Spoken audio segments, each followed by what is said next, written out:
Okay guys, good morning. So, andito tayo ngayon sa may bahay. So, binibidyohan natin ng konti tsaka medyo inaayos natin kasi meron viewing ngayon. So, by the way, para hindi yung naiintindihan.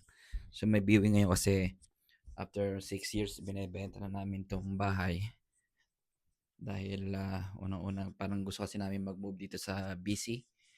So, almost 15 years na kami dito sa may Alberta. So, medyo gusto namin magsubok naman ng ibang province like sa BC.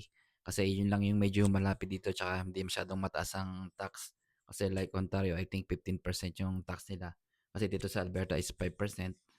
So sa BC, yung next na mababa, like 7% I think sa taxes. So it's like every paycheck, meron silang binabawas na 7%. Dito naman sa Alberta is 5%.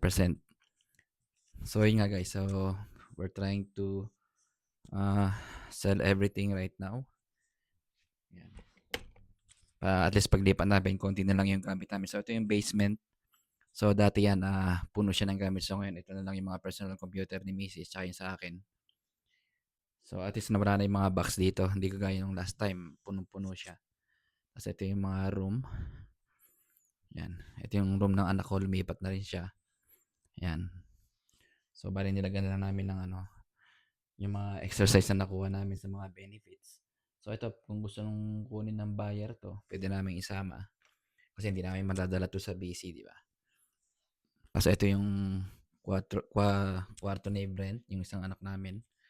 Wala na rin to, nagbukod na rin. So, tatlo na lang kami nakatry to. I mean, apat. So, anytime yan. Ito yung washroom. Malinis na rin to, guys. Ready for viewing na yan, mamaya. Yan. So, pagod na pagod si Miss dyan, kakalinis. So, ilang araw din siyang puyat, kakalinis itong bahay. Kasi nga, gusto namin mabenta na agad to. So, bali kakapost lang to 4 days ago. So, syempre hanggang mas maga, mas maganda mabenta. Yan, ito yung mas maganda, mas maga. At least, makapag-plan kami ng maganda-ganda, hindi biglaan. So, ito yung basement, guys. So, yan yung basement. So, dito naman tayo sa may main floor. May nakita nyo na kanina yung main floor. Yan, ito yung main floor. Naayos na rin yan ni Mrs. kagabi. Kitchen, yan. Kitchen, ito yung kitchen. Ito yung pantry. So, hindi ko na bubusan yung pantry. So, ito nga pala yung contact namin na realtor. So, Now Real Estate Group. Si David and Kristen Edmiston. So, dito naman tayo guys sa likod. Dito naman tayo sa back door. Ang ganda ng araw kahapon. Lakas ng thunderstorm. Ngayon biglang umaraw. Ayan guys. So, malinis na rin to. Yung mga basura dito pinagtatapan namin last time. So, pala ito yung aking alaga, si Parakit. Hello, Parakit. Hello. Siyempre guys, kasama yan kahit saan kami magpunta. Diba, pupunta tayo ng BC. Okay guys, yan. Guys, so ito, tingnan natin tong backyard. Size nga pa nito is 17,000 square meter. Square foot ang size nito. Kabuang total size mula dito sa garahe. Ang ganda sarap ng bahay. So nakapag-mower na rin tayo kahapon. Kaya lang umulan, so mabilis na naman lalago yung damo na to. Ito yung tanim ni Mrs. May kamatis. Ito hindi ko alam kung ano itong tinanim niya eh. Hindi ko alam kung ano ba to, okra ba to or mint. Pero ito, sure ako na to, kamatis. Siyempre may onion din. Yan, napapakinabangan namin lahat yan. So yan, kasama na rin ito sa pagbenta. Free na to. Itong fire pit, tsaka itong upuan kung gusto nila. Free na rin yan. Ito yung puno ko guys. Dalan tayong iba. Kasi last time nag-hail dito. Hindi man malaki pero medyo may kalakasan. Ay nalagas yung dahon. Tinamaan ng hail. Pero mabubuhay din yan.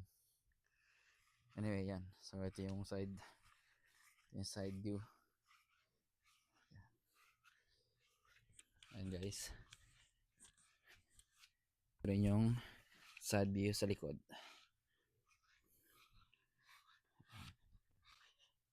Ayan guys, so yan, nakakamiss ditong bahay na to guys, pero minsan kailangan nating mag-move para maiba naman, di ba? Yan, ganda ng araw guys. So yan, tama-tama rito. Kung makukuha agad tong bahay na ito, at least malinis na tong likod. Marami silang pwedeng gawin dito. Pwede silang, dati naglalaro kami ng tennis dito. Pero tinanggal na rin namin para maging ayos na, para clear na.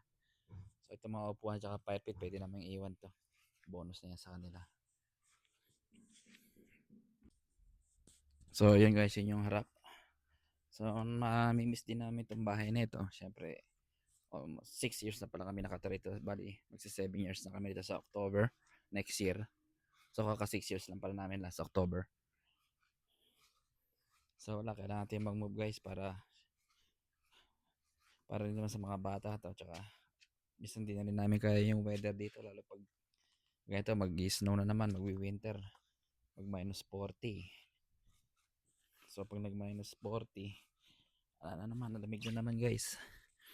So ang hirap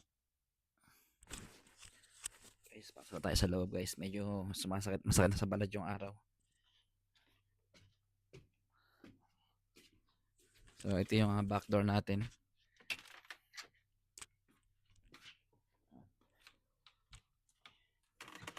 So bali yung schedule ng viewing is 12:45. So time check natin is 11:15. So maaga pa. Magsisimba rin naman kami mamaya. So diretso na kami simba.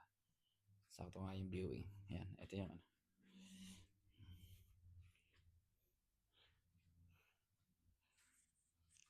Tapos punta tayo sa taas guys kasi may natutulog pa kasi mga bata. So silipin lang natin.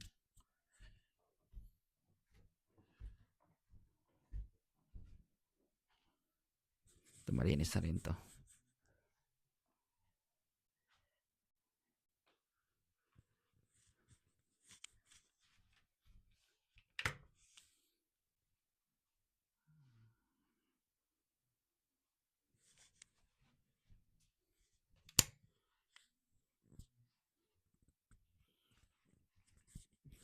May gigisingin natin yung mga bata kasi may sisimba. So siguro naman guys nakita nyo na tong aming bahay dito sa Edmonton.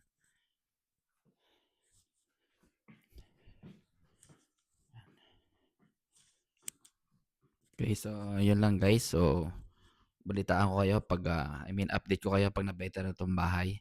Hopefully hindi siya masyadong tumagal sa market, and sana maging smooth yung transaction para yung paglipat natin sa BC ay maging maganda rin. So yun guys, update ko kayo. Watch for my next vlog guys. Thank you.